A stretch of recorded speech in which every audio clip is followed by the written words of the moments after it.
Hello and welcome to another update video about Ethereum. Ethereum did form that one more lower low that we talked about in the last video. Okay, so this ABC structure to the downside completed.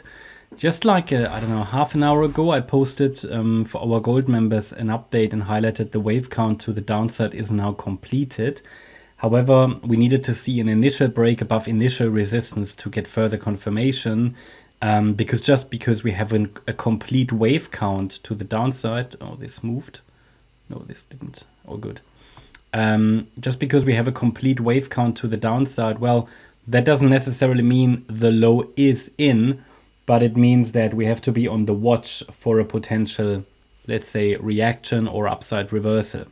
So we have the first indication that a low is in because, again, you know, we have a full wave count to the downside. It's a WXY structure we've been tracking, and then in the Y wave, the ABC, a pretty ugly C wave, but an ending diagonal. The wave 1 was a 3-wave move. The wave 3 was a 3-wave move, and the wave 5 as well. And it's complete structurally. Doesn't mean the low really is in. I mean, we've now got the first initial indication, but Ether now needs to form a 5-wave move up. Well, I can't see those. I can't see the 5 waves yet, but I can see 3. So it would be another higher low and another higher high. And then it needs to hold a corrective retrace. We haven't had that yet. So process needs to be, let me shift this into place first. Process needs to be 5 waves up, 3 waves down. And my process is, you know, first of all, we have a full wave count. Okay, what's resistance? I want to see that break. Okay, it's broken. Now let's see if it can form 5 waves and hold a higher low in the pullback. Now we are currently in the process of forming maybe 5 waves, but it hasn't even broken above a previous swing high, so it would be the next step. Getting above 3,530 would be next. And then this is the B wave high, previous one. So price action doesn't convince me, I can tell you that. I mean, it's not yet on solid ground, it's not yet on a solid foundation. So, okay, assuming it can push a little bit higher, what are the next resistance levels? First of all, I'd like it to break out of this price channel to the upside. Now, you can draw that a little bit differently now with the latest price data we have, but I don't think there's a perfect way of drawing it. Maybe just use that wave 2 top.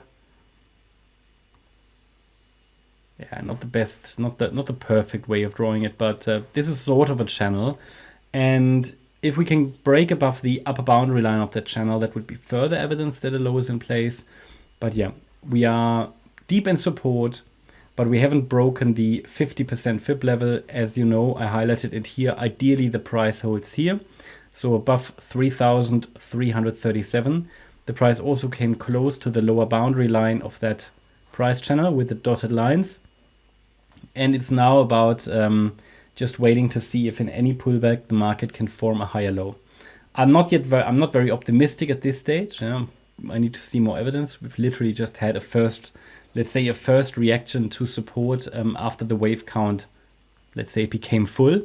After the rally failed basically here on Wednesday, that became also just a 3-wave rally, which is, yeah, I know people get frustrated about, you know, oh, we have to wait for 5 waves. Well, not from a trading point of view, you can do what you want, you know, you can add in support areas or whatever, but from an analysis point of view, for me to confirm that a low is in, I need to see the 5 waves. And I'm very, very strict here, because if we don't see the 5 waves, I don't want anybody to be caught in, I don't want anybody to be caught in a trap, right? So, for example, people got overexcited here in this rally, but I highlighted to you, well, we were still in the range anyway, in that price channel, and the rally was only in 3 waves. Had this formed 5 waves, better, okay? Better confirmation that the low is in. But with only 3 waves, there wasn't really much to get excited about. So similar story here, if it's just a green candle at the moment. But yeah, it seems to be doing okay compared to Bitcoin, so we'll take a look at that in the Bitcoin video. But yeah, I think you should now be aware about everything. The key is, okay, if we form another low, if let's say if in any pullback it breaks back below 3,398, then we can still test here 3,337 and 3,208. But down here, the golden ratio level, that's already too deep for a reliable wave 4. I'd really like it to hold I'd really like it to hold the 50% fib level, which is why I highlighted ideally the price holds here. Yeah, and if the fifth wave has started and it's too early to confirm that, then it should test at least the March highs. And that was here around $4,100. So that's sort of what I'm watching for now. Let's first see if the market can generate enough upside momentum for a 5-wave move. That's my update about Ethereum. Hope you liked the update. If you did, please hit the like button, leave a comment and subscribe. And if you really like the content, then please check out the channel membership. Also make sure that you follow us on Instagram and Twitter for additional content. Thanks a lot for watching. Bye-bye.